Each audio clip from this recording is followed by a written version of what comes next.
তাই यदा यदा हि धर्मस्य ग्लानिर्भवति भारत, হে ভারত, অর্থাৎ হে ভারত বংশজাত অর্জুন। এখানে ভারত মানে ইন্ডিয়া নয়, এখানে ভারত মানে ভরত বংশজাত অর্জুন। যখনই যখনই ধর্মের গ্লানি হয়, অভ্যুত্থানম অধর্মস্য, অভ্যুত্থান হয় অধর্মের, তদা তখন, আত্মানম মানে নিজেকে, সৃজাম্যহম সৃষ্টি করি আমি, সৃজামি মানে সৃষ্টি করি, অহম মানে আমি, সৃজাম্যহম মানে সৃষ্টি করি আমি। যখনই ধর্মের মধ্যে গ্লানি হয় আর অধর্মের অভ্যুত্থান হয়, তখন আমি নিজেকে সৃষ্টি করি। কেন না পরিত্রাণায় সাধুনা, পরিত্রাণ করার জন্য। কাদেরকে? সাধুদেরকে, সাধুদেরকে পরিত্রাণ করার জন্য। ভালো করে বুঝে নিন জায়গাটা। এখানে সাধু মানেই কিন্তু আমাদের সামনে যে একটা ছবি ভেসে ওঠে, হয় জটা থাকবে নয় মাথা নেড়া থাকবে। আমরা তো সাধু মানে সেটাই বুঝি, হয় জটা, অনেক জটা, গেরুয়া পোশাক, তারপরে রুদ্রাক্ষের মালা, কিংবা মাথা নেড়া, সাদা পোশাক, মোটা মোটা তুলসী মালা। এই হচ্ছে আমাদের কাছে সাধুর ছবি। কিন্তু সাধুর অর্থ একমাত্র ওই মাথা নেড়া বা জটা নয়। সাধু শব্দের অর্থ হচ্ছে সাধনা যে করে সেই সাধু। তার মাথা নেড়াও থাকতে পারে, তার মাথায় জটাও থাকতে পারে, আবার চিরুনি দিয়ে চুলটা সুন্দর করে আঁচড়ানোও থাকতে পারে। সাধক হলেই হলো, তাকে বলে সাধু। সাধনাটা কি নিয়ে? না যে বিষয়টায় তোমার আত্মার উন্নতি হয় বা জনগণের উন্নতি হয়, এমন একটা বিষয় নিয়ে যারা চর্চা করে তাদেরকে বলে সাধক। যেটাই নিজের কল্যাণ হবে তোমার এবং জনগণের কল্যাণ হবে। এবার মনে করুন যে লোকটা সকাল থেকে বিকেল পর্যন্ত বোম বানাচ্ছে, সেও তো বোম বানানোর সাধনা করছে, কিন্তু সেটা কি সাধনা বলা হবে? সকাল থেকে বিকেল পর্যন্ত যদি একজন বোম বানায়, সেটাকে সাধনা বলা হবে না। কেন না যেখানেই থাকবে সেখানেই ক্ষতি করবে, হয় শত্রুর ক্ষতি করবে নয় মিত্রেরই ক্ষতি করবে। কাজে বোম বানানোটা একটা সাধনা নয়। কিন্তু যদি সকাল থেকে বিকেল পর্যন্ত একজন মাস্টার মশাই স্কুলে পড়ায়, সেটা সাধনা। কারণ সে ছাত্রদেরকে ভবিষ্যতের একটা প্রজন্ম তৈরি করছে, মানুষ করছে। কাজে সাধনা কে করছে? যে মঙ্গলময় কাজ করছে। মঙ্গলটা তার নিজের ব্যক্তিগতও হতে পারে, আবার সমাজের মঙ্গলও হতে পারে, জগতেরও মঙ্গল হতে পারে। যে বিজ্ঞানীরা ল্যাবরেটরিতে সকাল থেকে বিকেল পর্যন্ত বসে কঠিন তপস্যা করছে সত্যকে আরো বেশি করে জানার জন্য, তারাও সত্যের সাধক। কাজে বিজ্ঞানীও সাধক, অধ্যাপকও সাধক, শিক্ষকও সাধক। যারা যারা মঙ্গলময় কাজের সঙ্গে যুক্ত তারাই সাধক। এবার মনে করুন তার মধ্যে যদি কেউ ভেবে রাখে যে আমি শুধু নাম জপ করব, এটাই আমার সাধনা, নিশ্চয়ই ভাবতে পারে সেও সাধক। যে সকাল থেকে বিকেল পর্যন্ত নাম জপ করছে, তার আধ্যাত্মিক উন্নতি হচ্ছে, তার নাম জপের ফলে যে পবিত্র একটা বাতাবরণ তৈরি হচ্ছে, তার মন্ত্র উচ্চারণের ফলে যে আকাশ বাতাস মঙ্গলময় হয়ে উঠছে, সেটাও তো জনগণের কল্যাণের জন্যই করছে। কাজে বিজ্ঞানী যে সাধনা করছেন সেটাও সাধনা, আর সকাল থেকে বিকেল পর্যন্ত যদি কেউ ঠাকুরের নাম জপ করে, মন্ত্র জপ করে, সেটাও সাধনা।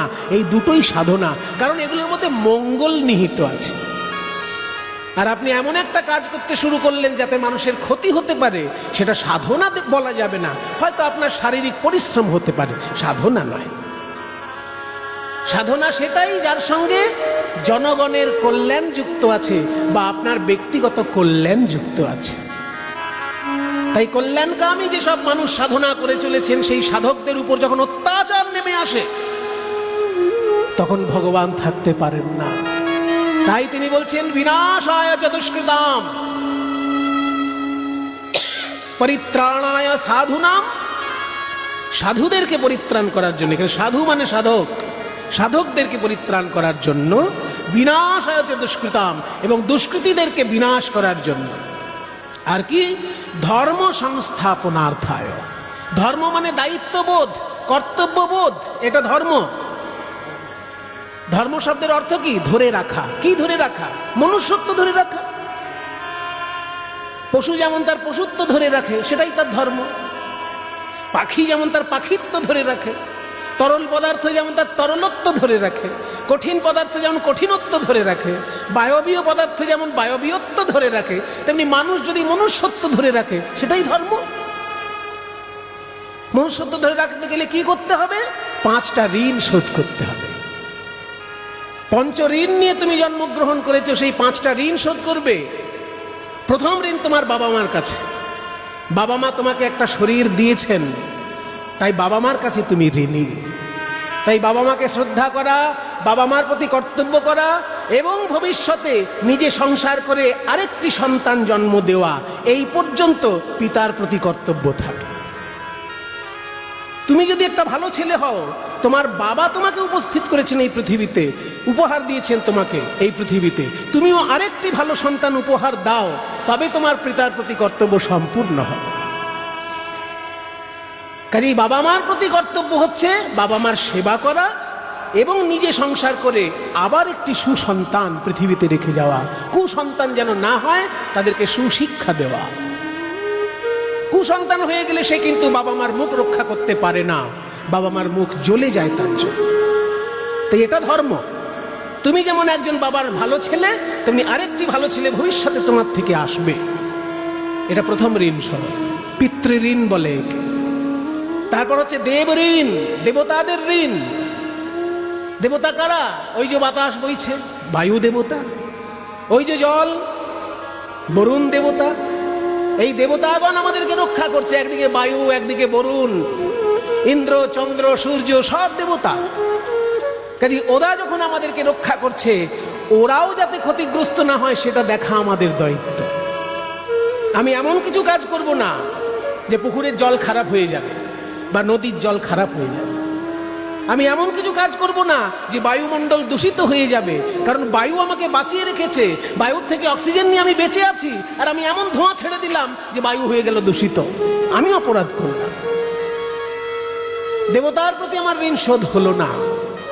যে দেবতার থেকে আমি উপকার নিচ্ছি, সেই দেবতাকে উপকার আমি ফিরিয়ে দেবো, তবে আমার দেবতার প্রতি ঋণ শোধ হবে। আমি যদি জল খেয়ে সুস্থ হই, তাহলে আমিও জলটা যাতে ভালো থাকে সেই ব্যবস্থা করব। আমি যদি অক্সিজেন নিয়ে সুস্থ থাকি, অক্সিজেন যাতে আরো ভালো করে হয় সেই ব্যবস্থা করব, গাছ লাগাবো। এগুলোই তো ধর্মের অঙ্গ। দেবতার সেবা, কিছুই না পারলে দেবতার উদ্দেশ্যে মন্ত্র পাঠ করব। হাজার হাজার বছর আগে বেদে মন্ত্র বলা হয়েছে, ইন্দ্রের উদ্দেশ্যে, চন্দ্রের উদ্দেশ্যে, বায়ুর উদ্দেশ্যে, অগ্নির উদ্দেশ্যে। ঋগ্বেদের প্রথম মন্ত্রটা তো অগ্নির উদ্দেশ্যে। ওম অগ্নিমীড়ে পুরোহিতম যজ্ঞস্য দেবম মৃত্যুজম হুতারম রত্নধাতমম। যদি পারি সরাসরি দেবতার সেবা করব, যদি না পারি মন্ত্র পাঠ করে স্তব করব। এটা হচ্ছে দেব ঋণ শোধ। তাহলে পিতৃ ঋণ হলো, দেব ঋণ হলো। তৃতীয় ঋণ হচ্ছে ঋষি ঋণ। ঋষিগণ তোমাদের জন্য অনেক শাস্ত্র লিখে গেছেন। সেই শাস্ত্রগুলোর মধ্যে কিছুটা যদি পড়তে পারো, সব পড়তে পারবে না, কিছুটাও যদি পড়তে পারো, তাহলে ঋষি ঋণ শোধ করা হয়।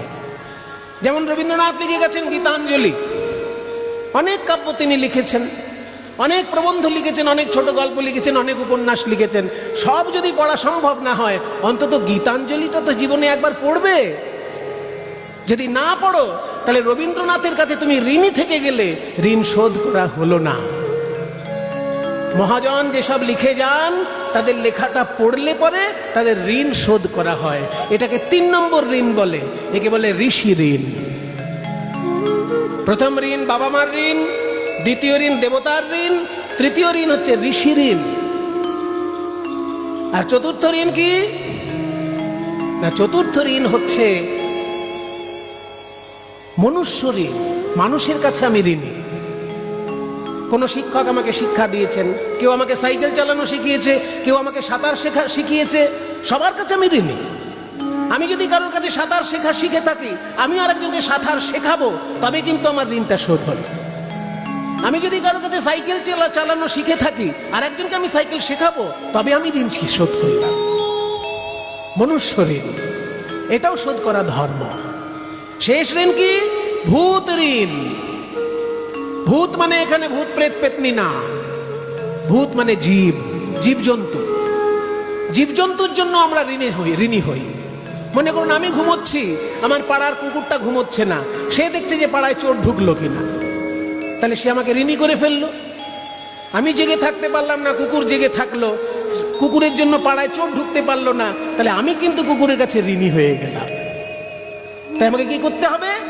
সুযোগ পেলে কুকুরটাকে একটু খাইয়ে দিতে হবে, কুকুরটাকে একটু আদর করে দিতে হবে, সে যাতে বুঝতে পারে যে না, আমি চোর তাড়িয়েছি বলে এরা আমাকে খাওয়াচ্ছে, ঋণ শোধ করা হয়ে গেল। ঠিক তেমনি আমরা কুকুর, গরু, যত যত আমরা জীবদেরকে সেবা করি, এটা ভূত ঋণ শোধ হয়। 5 রকমের ঋণ নিয়ে আমরা জন্মাই। মুনি ঋষিগণ বলেছেন এই 5 রকম ঋণ শোধ করাই আমাদের প্রধান ধর্ম। মনুষ্যত্ব বাঁচিয়ে রাখাই প্রধান ধর্ম।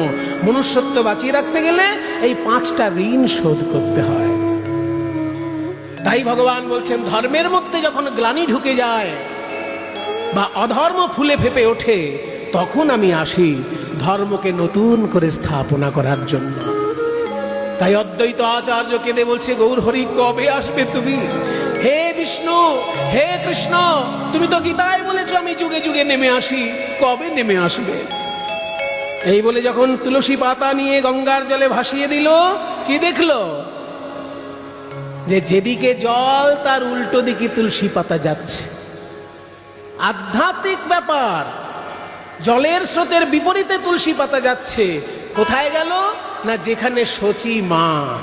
দেখবেন অনেক সময় গঙ্গার ধারে, নদীর ধারে দেখবেন ঘূর্ণিপাক এমন হয়ে যায় যে জলের উল্টো দিকেও কখনো কখনো জিনিস যেতে থাকে। সেটা জলের একটা ঘূর্ণিপাক ওখানে এমন ভাবে তৈরি হয়ে যায় যে যেদিকে জল তার উল্টো দিকে তুলসী পাতা যাচ্ছে।